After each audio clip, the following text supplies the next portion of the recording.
우리 옆 사람과 인사했으면 좋겠습니다. 새해 복 많이 받으세요. 새해 복 많이 받으세요. 새해 복 많이 받으세요. 아멘. 2021년 주님의 은혜 교회 표어가 무엇인가요? 우리는 교회입니다. 다시 한번 해보겠습니다. 시작. 우리는 교회입니다. 아멘. 영신 예배 때 함께 나누었었습니다. 아무리 먹어도 배 아프지 않는 약이 뭐라 그랬죠? 신약과 구약, 구약과 신약이었죠. 이 성경은 총 몇 권으로 되어 있습니까? 66권. 총 몇 장으로 되어 있죠? 1189장. 총 몇 절로 되어 있을까요? 네, 솔직하시군요. 31,089절로 되어 있습니다. 31,089절. 뒤에 89가 똑같네요. 장수와. 우리가 믿고 따르는 성경은 무슨 이야기를 하고 있다 그랬죠? 구약은 오실 예수님, 신약은 오신 예수님에 관한 이야기를 하고 있다 그랬죠. 곧 예수 그리스도에 대한 이야기인데 이게 왜 그렇게 중요하다고 그랬습니까?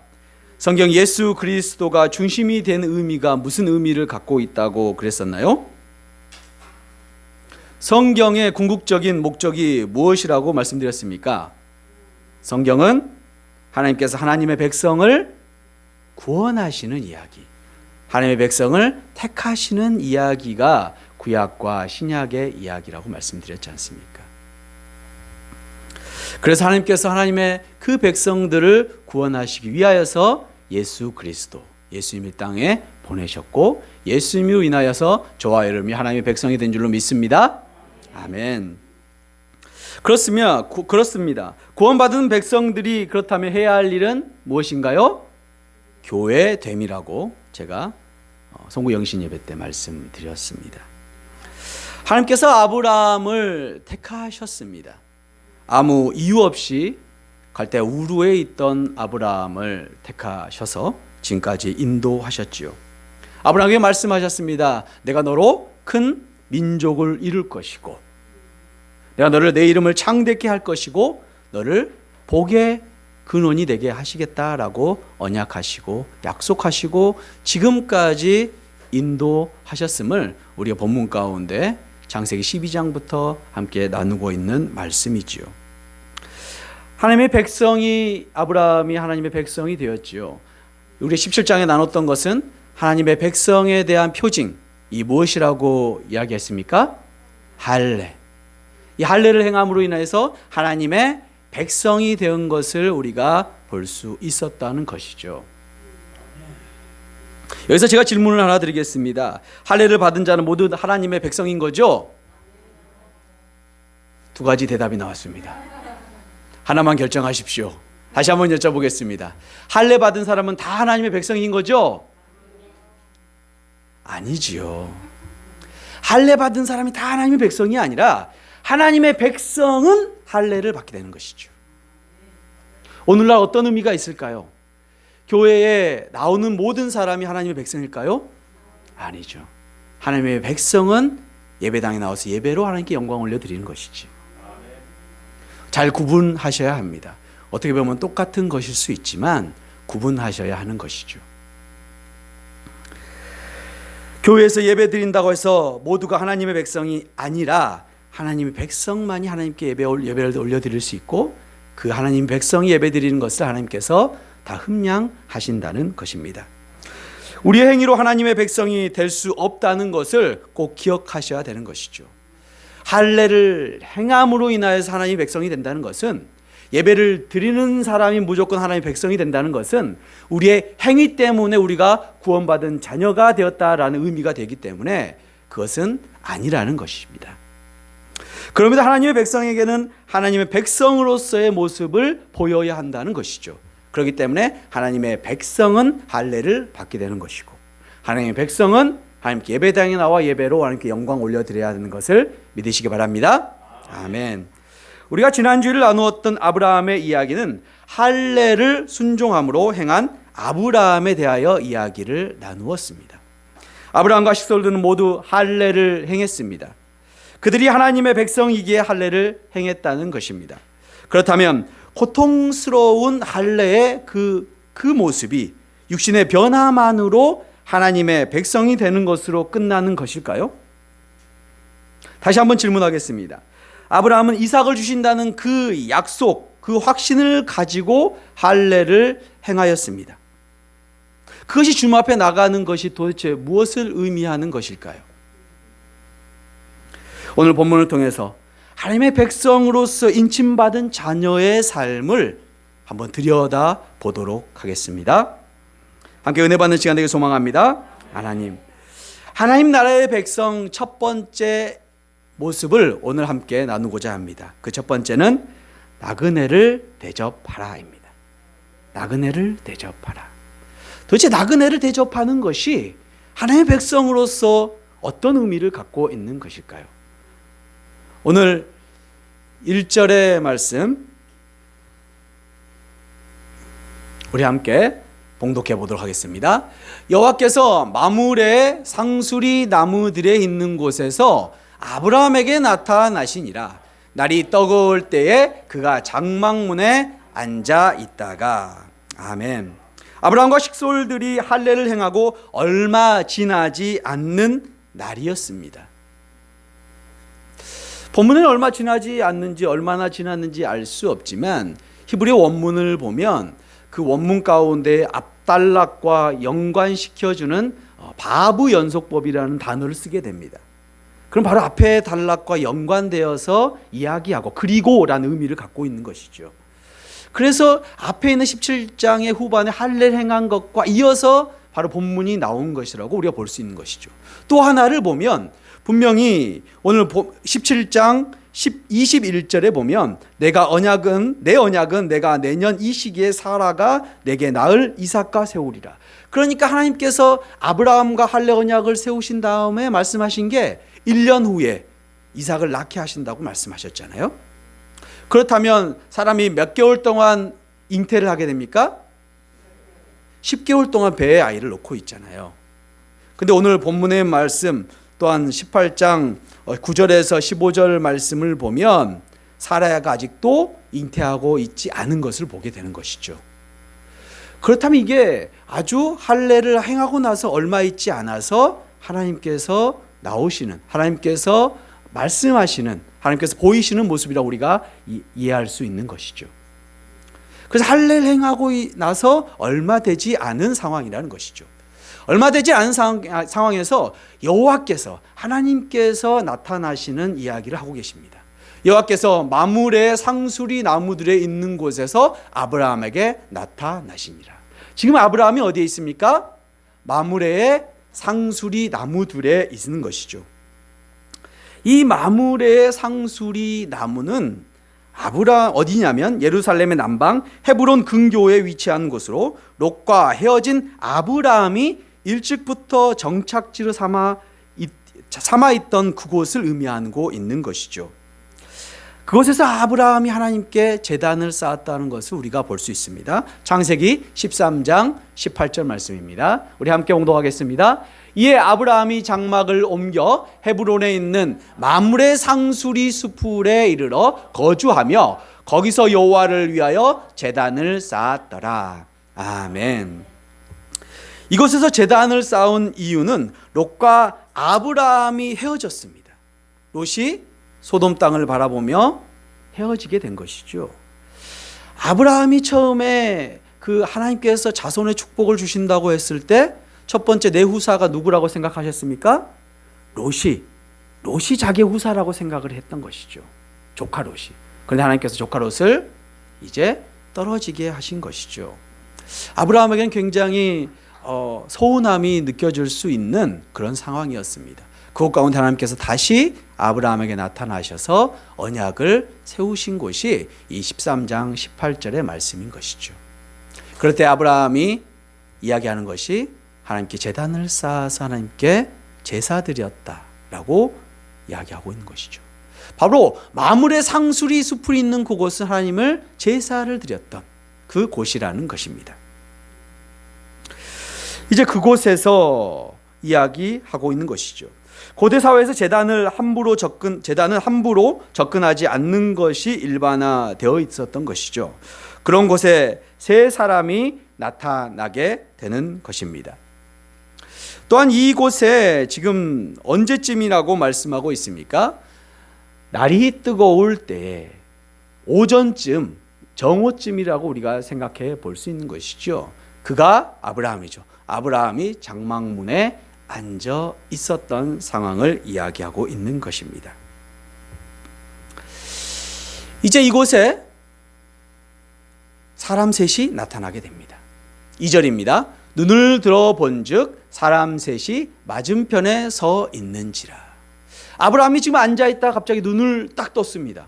아브라함이 졸고 있었는지 어쩌는지 잘 모르겠습니다.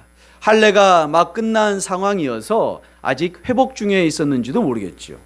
그래서 그 문 앞에 그렇게 누워있다가 갑자기 눈을 떴는데 누가 나타났습니까?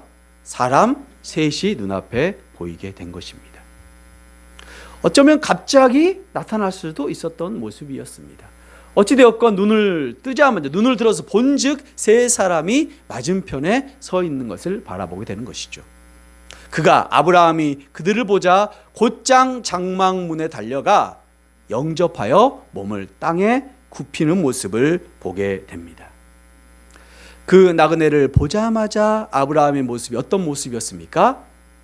장막으로 막 문으로 달려나가서 영접하였다고 성경은 설명하고 있습니다. 그것도 몸을 땅에 굽혀서 섬기고 있는 모습입니다. 3절입니다. 함께 봉독하겠습니다. 이르되, 아브라함이 이야기하는 거죠. 이르되 내 주여 내가 주께 은혜를 입었사오면 원하건대 종을 떠나 지나가지 마시옵고. 아브라함이 무엇이라고 나그네들을 이야기합니까? 내 주여라고 나그네들을 그렇게 부르고 있는 것을 볼 수 있습니다. 여기서 세 사람을 나그네를 보면서 내 주여라고 표현하는 이 모습은 어떻게 보면 아브라함이 이미 세 사람 중에 한 사람이 하나님인 것을 알고 불렀다라고 생각해 볼 수도 있습니다. 그런데 당시의 풍습을 보면 내 주여라고 이야기하는 당시의 풍습은, 고대 근동의 풍습은 상대방을 높여서 부르는 이름으로 이야기하기도 쓰고 있는 것을 볼 수가 있는 것이죠. 그래서 내 주여라는 표현 자체가 꼭 이 세 사람 중에 한 사람을 하나님으로 아브라함이 벌써부터 인식하고 나아간 것이라고 볼 수 없는 것입니다. 왜냐하면 이미 1절부터 여호와께서 하나님께서 나타났지만 하나님께서 나타나는 모습을 지금 2절 가운데 그냥 사람으로 표현하고 있지 않습니까? 그래서 아브라함도 아직까지는 이 세 사람을 그저 사람으로 인식하고 있다는 것을 우리가 생각해 보아야 합니다. 더욱더 우리가 생각해 볼 것은 뭐냐면 히브리서 13장 2절에서는 이 모습을 어떻게 표현하고 있느냐 이것이죠. 함께 봉독해 보겠습니다. 손님 대접하기를 잊지 말라. 이로써 부지 중에 천사들을 대접한 이들이 있었느니라.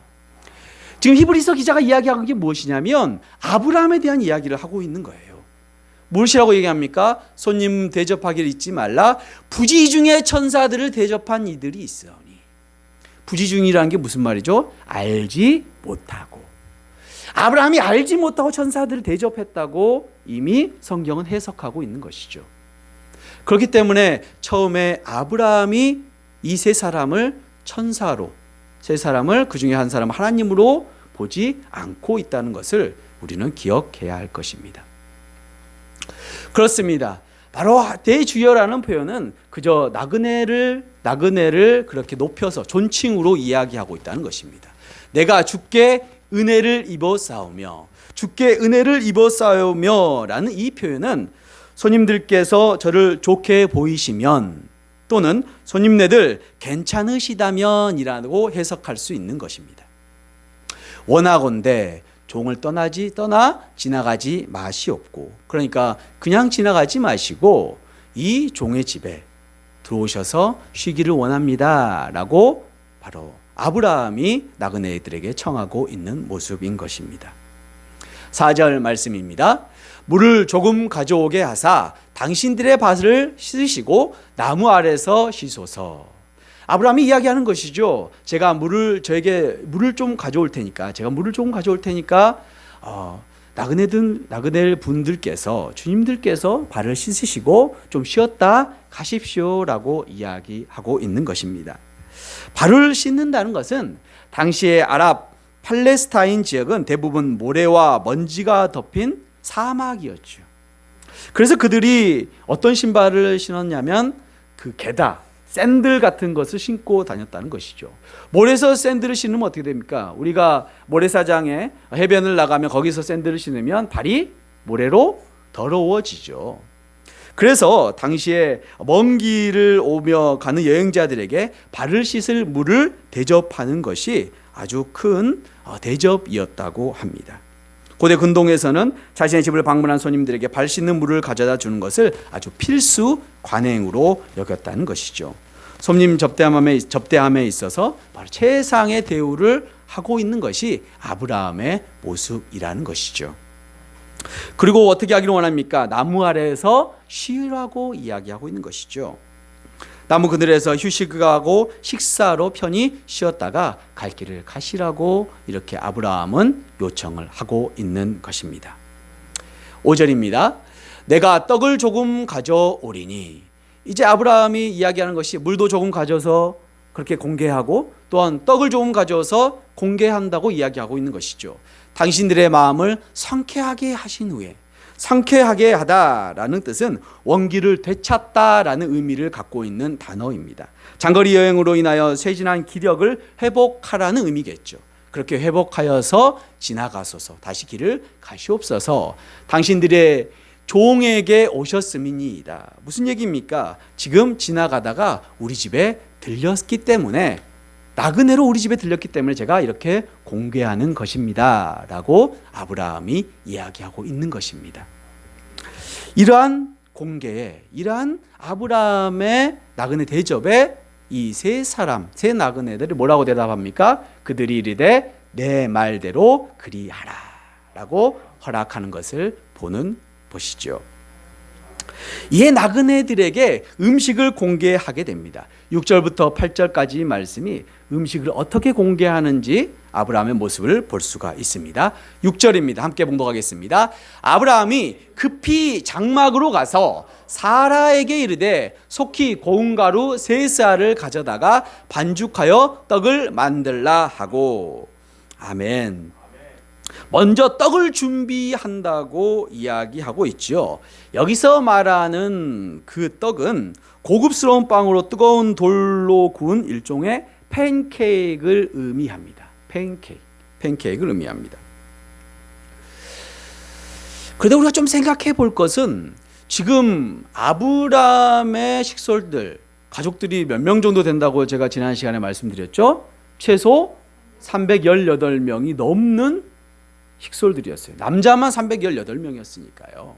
1000명, 2000명이 넘을 수도 있는 것이죠. 그런데 얼마나 많은 하인들이 있었겠습니까마는 아브라함이 지금 누구에게 이 음식을 준비하라고 이야기합니까? 사라에게. 그 안에 사라에게 준비하라고 이야기하는 거겠죠. 한번 입장을 바꿔놓고 한번 생각을 해보면은 저와 여러분이 주인입니다. 주인인데 손님이 왔어요. 손님이 왔는데 손님에게 가장 크게 접대를 하고 싶으면 누구에게 음식을 준비하라고 할까요? 하인에게 준비하라고 할까요? 음식을? 그렇죠. 마누라에게 준비하게 하겠죠. 가장 정말 대통령이 우리 집에 왔다면 하인들에게 시키겠습니까? 가장 집에 있는 아내에게 준비하라고 시키겠죠. 무슨 말이냐면 지금 아브라함은 나그네 대접하기를 가장 귀하게 대접하고 있다는 것이죠. 그냥 하인들에게 가서 음식을 준비하라라고 하면 될 것을 사라에게 굳이 찍어서 아내 사라에게 음식을 준비하라고 이야기하고 있는 것이죠. 자, 좀 더 집중해서 말씀을 보겠습니다. 사라에게 이르되 속히 고운 가루 3스아를 가져다가 반죽하여 떡을 만들라고 합니다. 떡의 양이 3스아입니다. 세스아의 양은 어느 정도 되는 양일까요? 사무엘상 25장 18절에 의하면 아비가일이 다윗과 그 부하들에게 주기 위해서 고운 가루 5스아로 떡을 만들어서 공개한 일이 있습니다. 몇 스아요? 5스아. 5스아로 그렇게 다윗의 부하들에게 떡을 공개한 일이 있어요. 그때 다윗의 부하들이 몇 명이었을까요? 첫 번째가 맞았습니다. 처음에 찍은 것이 맞는 것입니다. 400명이었습니다. 사무엘상 25장 13절에 보면 400명으로 기억하고 있는 것이죠. 그러니까 5스아로 명명분을 만든 거예요. 400명분의 떡을 만들어서 공개했다는 것이죠. 오늘 사라에게 몇 스아로 만들려고 했습니까? 3스아. 그러면 5스아의 몇 분의 몇? 5분의 3의 양인 것이죠. 적어도 200명은 충분히 먹일 수 있는 양이었다는 것이죠. 지금 나그네가 몇 명입니까? 3명입니다. 3명에 몇 인분을 주는 거예요? 200인분을 준비해서 지금 준비하라고 아브라함이 이야기하고 있는 것이죠. 아브라함이 처음에 나그네들에게 뭐라고 얘기했습니까? 내가 물 조금을 가져다가 발을 씻게 하고 음식 조금을 가져다가 그렇게 공개하겠다고 이야기했는데 실제로 아브라함은 지금 어떻게 공개하고 있는 겁니까? 엄청 많은 양을 공개하고 있다는 것을 우리가 본문 가운데 기억해야 할 것입니다. 그만큼 나그네 공개하는 것을 최선을 다해서 최상급으로 공개하고 있다는 것이죠. 여기서 끝나는 것이 아닙니다. 우리 7절 말씀입니다. 아브라함이 또 가축대 있는 곳으로 달려가서 아브라함이 직접 어디로 갑니까? 가축대 있는 곳으로 달려갔다는 것이죠. 걸어간 것도 아니고 달려갔습니다. 아브라함의 하인이 몇 명이요? 318명. 장정만 318명이 있었습니다. 물론 그들은 군사였지만 그가 아브라함이 지금 상수리 나무 밑에서 부르기만 하여 됐습니다. 종아. 부르기만 하면 다 이루어지는 것인데 직접 가서 그것도 달려갔겠지요. 달려가서 기름지고 좋은 송아지를 잡아 하인에게 주니 송아지를 누가 잡았습니까? 아브라함이 직접 잡게 된 것이지요. 하인에게 거기까지 가서 하인에게 말할 수도 있죠. 하인이 지금 송아지를 잡아 하인에게 주었던 것을 보면 그 근처에 바로 하인도 있었다는 것 아니겠어요? 하인에게 저 소랑이 저기 살찐 송아지 저거 잡아 그러면 됐을 것인데 그렇게 하지 않았습니다. 아브라함이 직접 살찐 송아지를 잡아서 하인에게 주며 급히 요리하라고 이야기하고 있는 것이죠. 송아지를 지금 몇 명이 먹는 겁니까? 3명이. 먹고도 남았겠죠. 보통 송아지 한 마리를 잡으면 몇 명이 먹나요? 20명이 먹습니까? 네, 저는 잘 몰라서 지금 여쭤보는데 20명 정도 먹는답니다. 어쨌든 20명이 먹을 수 있는 것을 3명이 먹게끔 요리를 하고 있다는 것. 극진하게 대접하고 있는 모습 다시 한번 생각해 볼 수 있는 것이죠. 8절입니다. 우리 함께 봉독해 보겠습니다. 아브라함이 엉긴 젖과 우유와 하인이 요리한 송아지를 가져다가 그들 앞에 차려놓고 지금 아브라함이 모든 요리를 다 준비해서 가는데 엉긴 젖은 발효된 우유를 이야기하니까요. 요플레, 치즈, 요구르트 이런 발효된 것들을 의미하는 것입니다. 엉긴 젖과 우유와 하인 요리한 송아지를 가져다가 그들 앞에 차려놓고 물론 사라가 만든 빵도 있었겠죠. 엄청난 양을 가져다가 그 앞에 진수성찬을 차려 놓았다는 것이죠. 몇 명이 먹는다고요? 3명.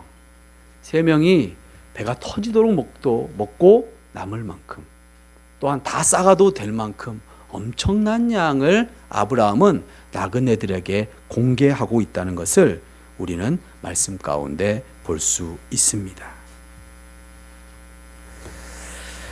나무 아래에서 모셔서 나무 아래에서 모셔섬에라는 의미는 거기에서 더욱더 아브라함이 한 발자국 나아갔다는 것을 볼 수 있습니다. 나무 아래 섬에라는 의미는 그들이 나무 밑에서 먹는 동안 곁에 서서 시종을 드는 것이라고 공동 번역은 번역하고 있습니다. 무슨 이야기입니까? 아브라함이 3명의 나그네들이 음식을 다 먹을 동안에 옆에서 비서가 된 것처럼 서서 기다렸다는 것이죠. 혹시 음식이 부족할까봐, 혹시 물이 부족할까봐, 혹시 무엇을 급히 뭔가를 찾을까봐 옆에 서서 음식을 다 먹을 동안까지 시중을 들었다는 것입니다. 이 세 나그네가 하나님이 보내신 천사인 걸, 하나님이신 것을 아브라함이 알았다고요? 몰랐습니다. 그럼에도 불구하고 아브라함은 나그네를 대접하는데 어떻게 대접하고 있습니까? 최상으로 모든 것을 다 드려서 그렇게 대접하고 있다는 것, 공개하고 있다는 것을 우리는 눈여겨보아야 합니다. 그것도 아브라함이 직접 행하고 있다는 것이죠. 그 얘기는 지금 이 당시의 긍동의 이 관습으로만 여긴 것을 볼 수 없습니다. 관습으로만 그렇게 보였다면 하인들에게 시키면 됐었고, 이 상수리 나무가 아니라 저쪽 그늘에 내가 쉬고 있잖아요. 지금 아브라함이 상수리 나무에 쉬고 있잖아요. 내가 쉬는 곳이 아니라 다른 곳에 가서, 다른 옆에 그늘 아래 가서 좀 발 씻고 그렇게 가세요 하고 하인들에게 이야기만 했어도 관습은 다 지날 수 있습니다. 그런데 아브라함이 지금 하고 있는 행동은 그 관습을 뛰어넘어서 최상으로 공개하고 있다는 것을 우리가 기억해 보아야 할 것입니다. 또 하나 생각할 것은 아브라함이 지금 몇 살입니까? 99세입니다. 99세의 아브라함이 지금 어떻게 하고 있죠? 이쪽으로 저쪽으로 손님을 공개하기 위해서 발벗고 뛰어다니고 있잖아요. 자신은 지금 또 할례를 행한 상황이잖아요. 몸이 아직 완쾌되지 않은 상황이에요. 자신의 상황과 자신의 나이와 자신의 직분과 지위를 다 내려놓고 나그네를 대접하고 있다는 것입니다. 사랑하는 성도 여러분, 나그네를 대접한다는 것은 우리에게 무슨 의미가 있을까요? 언약 백성으로서 할례를 받은 아브라함에게 하나님께서는 17장에처럼 나타나셔서 아브라함에게 할례를 행하라고 이야기했습니다. 17장 1절 말씀입니다. 우리 함께 봉독해 보겠습니다. 아브라함이 99세 때에 여호와께서 아브라함에게 나타나서, 99세 때에 여호와께서 아브라함에게 나타나셨잖아요. 그런데 오늘 18장은 뭐라고 이야기합니까? 여호와께서 나타나셨는데 2절에 사람 셋으로 현현하셨음을, 사람 셋으로 나타났음을 볼 수가 있습니다. 아니, 왜 하나님께서 굳이 사람의 모습으로 나타난 거죠? 아니, 17장에 지금 얼마 전, 2달에 안 되는 아주 얼마 전에는 하나님께서 그렇게 그냥 하나님의 모습으로 현현하셔서 나타나셨잖아요. 그래서 그냥 이야기하면 되는 거 아닙니까? 아브라함이 하실 말씀이 있으면. 그런데 이제 아브라함의 하나님께서 나타나는 모습이 그렇게 나타나지 않으셨다는 거예요. 그 이야기는 17장과 18장 사이에 어떠한 행위가 있었습니까? 할례를 행한 행위가 있었다는 것이죠. 하나님의 언약의 백성으로서 이제 변화된 모습으로 살아가야 함에 있어서 하나님께서 아브라함에게 어떠한 모습으로 살아가야 되는지를 가르치고 싶으셨다는 것이죠. 그것이 오늘 본문 가운데 나타난 나그네를 대접하는 모습입니다. 이 나그네를 대접하는 모습은 무슨 의미를 가지고 있을까요? 디모데 전서에서는 감독의 직분 중 나그네 대접하기를 소홀히하지 않는 사람을 택하라고 말씀하고 있습니다. 함께 봉독해 보겠습니다. 그러므로 감독은 책망할 것이 없으며 한 아내의 남편이 되며 절제하며 신중하며 단정하며 나그네를 대접하며 가르치기를 잘하며. 지금 감독의 직분을 가진 사람이 뭐라고 얘기합니까? 나그네 대접하기요. 나그네를 대접하는 사람을 감독의 직분의 그 모습으로 보고 있다는 것이지요. 나그네를 대접한다는 것, 예수님께서는 어떻게 표현하고 계실까요? 마태복음 5장 39절에서 44절까지 말씀입니다. 함께 하겠습니다. 나는 너희에게 이르노니 악한 자를 대적하지 말라. 누구든지 내 오른뺨을 치거든 왼편도 돌려대며 또 너를 고발하여 속옷을 가지고자 하는 자에게 겉옷까지 가지게 하며 또 누구든지 너로 억지로 오리를 가게 하거든 그 사람과 심리를 동행하게 하고 내게 구하는 자에게 주며 내게 꾸고자 하는 자에게 거절하지 말라. 또 내 이웃을 사랑하고 내 원수를 미워하라 하였다는 것을 너희가 들었나니 나는 너희에게 이르노니 너희 원수를 사랑하며 너희를 박해하는 자를 위하여 기도하라. 아멘. 예수님께서 뭐라고 말씀하십니까? 내 이웃을 사랑하라 라고 말씀하고 계시지 않습니까? 내 이웃이 너에게 옷을 달라고 하면, 겉옷을 달라고 하면 속옷까지 주고, 오른뺨을 대라고 하면 왼뺨까지 대고, 오리를 같이 가자고 하면 심리까지 같이 가고, 원수를 미워하지 말고 내 원수를 내 몸과 같이 사랑하라고 말씀하고 있는 것이 예수님의 말씀인 줄로 믿습니다. 나그네를 대접한다는 것은 아브라함과 나그네가 무슨 관계가 있습니까? 처음 본 사람이 아닙니까? 아브라함은 그 나그네를 지극정성으로 공개하였음을 볼 수 있는 것이죠. 이웃을 사랑함에 있어서 지극정성으로 대하라고 하나님은 말씀하고 계신 것이죠.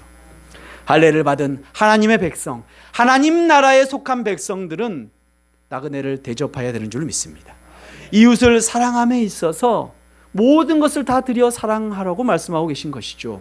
아브라함이 99세의 나그네를 대접함에 있어서 발을 벗고 이리 동쪽 서쪽으로 뛰어다니며 직접 아내 사레에게 떡을 만들라고 말씀하고, 또 아브라함이 직접 마룻간까지 가서 송아지를 잡아서 그렇게 하인에게 음식을 만들라고 이야기하고 있고, 나그네에게 음식을 공개하고 그 옆에 서서 다 음식을 먹을 때까지 시중을 들었다는 것입니다. 이웃을 사랑하는 데 있어서는 나의 환경과 나의 처지를 다 내려놓고 사랑해야 한다는 것이죠. 예수님께서 이웃을 사랑함에 있어서 무엇라고 말씀하셨습니까?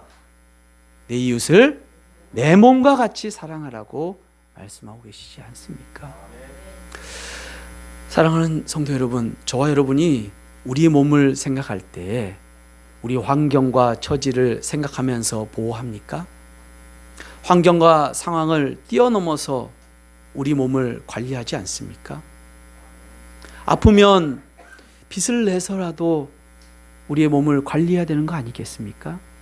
물론 우리가 빚을 내서까지 이웃을 사랑하는 마음이 있어야 되는 것이지, 실질적으로 모든 것을 빚을 다 끌어서 이웃에게 다 헌신하라는 그런 이야기를 하고 계시는 것이 아니겠지요. 오늘 본문이 말씀하고 있는 것은 아브라함이 나그네를 공개한 것처럼 온 마음 온 정성, 그저 겉으로 드러나는 행위로만 하는 것이 아니라 마음속 깊은 곳에서 우러나와서 그렇게 이웃을 사랑하라고 말씀하고 계신 줄로 믿습니다.